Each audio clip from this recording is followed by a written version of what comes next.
সম্পর্ক সুন্দর রাখার জন্য ধৈর্য ধরার দরকার, ব্যবসায় লাভ আনার জন্য ধৈর্য ধরার দরকার, পরীক্ষায় পাশ করার জন্য ধৈর্য ধরার দরকার, ইবাদত ভালো করে করার জন্য ধৈর্য ধরার দরকার, সংসার টিকায় রাখার জন্য ধৈর্য ধরার দরকার, সর্বকাজে ধৈর্য ধরার দরকার। বেশিরভাগ সম্পর্ক নষ্ট হয় জবানের অপব্যবহারের কারণে। কিছু শব্দ, কিছু বাক্য আর উপস্থাপনের উপর নির্ভর করে পরবর্তী সিচুয়েশন কেমন হবে, কতটুক যাবে।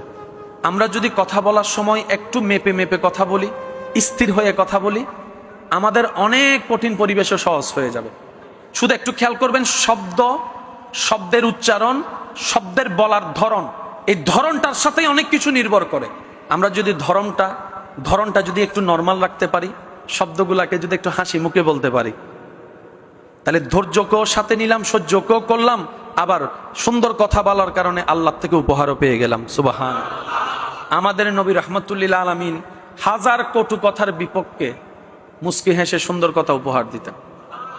দুশমনও এক সময় সেই নবীর প্রশংসা করতে বাধ্য হয়ে আলামিন উপাধি দিয়েছেন। সুবহান। আর একটু মহাব্বতের আওয়াজে। তো এটার জন্য স্থির হওয়ার দরকার আছে না নাই? ওলামায়ে কেরামের জবানে হাজারবার শুনেছেন, শুধু মনে করিয়ে দেওয়ার জন্য বলি, আল্লাহর সমস্ত নিয়ামত যে দুইটা দরজা, তার মধ্যে একটা দরজা হচ্ছে ধৈর্য। যে ধৈর্যের দরজা দিয়ে নিয়ামত নিতে হয়।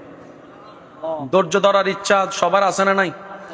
রোগ থেকে বাঁচার জন্য ধৈর্য ধরার দরকার, স্ট্রোক থেকে বাঁচার জন্য ধৈর্য ধরার দরকার, সম্পর্ক সুন্দর রাখার জন্য ধৈর্য ধরার দরকার, ব্যবসায় লাভ আনার জন্য ধৈর্য ধরার দরকার, পরীক্ষায় পাশ করার জন্য ধৈর্য ধরার দরকার, ইবাদত ভালো করে করার জন্য ধৈর্য ধরার দরকার, সংসার টিকায় রাখার জন্য ধৈর্য ধরার দরকার, সর্বকাজে ধৈর্য ধরার দরকার। আর ধৈর্যের মেইন বেস হচ্ছে স্থির হওয়া। আমি যদি স্থির হওয়ার প্র্যাকটিস করি, তাহলে ধৈর্য আল্লাহ অটোমেটিক আমাদেরকে দান করবে। আর ধৈর্য ধরাটা যদি রবের পছন্দ হয়, তাহলে ইন্নাল্লাহ মা'আস সাবিরিন আপনার জন্য হয়ে যাবে। স্থির হব কিভাবে? আমি ছোট্ট মানুষ হিসেবে আমার প্রেমিক ভাইদের জন্য, আমার ভালোবাসার মানুষদের জন্য ছোট্ট একটা অনুরোধ করব, দৈনন্দিন সচরাচর নর্মাল কাজ দিয়ে আপনাকে আমাকে স্থিরতার প্র্যাকটিস করতে হবে।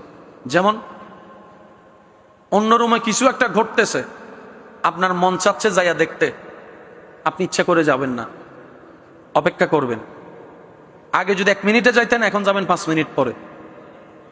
আপনার মন চাচ্ছে এখনই ঠান্ডা পানি খাবেন, 2টা মিনিট খাবেন না, 2টা মিনিট পরে খান।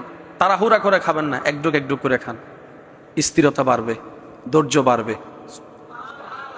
আর একটু জোরে বলেন। কোন একটা নোটিফিকেশন এসেছে কলের মধ্যে, মোবাইলের মধ্যে, মন চাচ্ছে এখন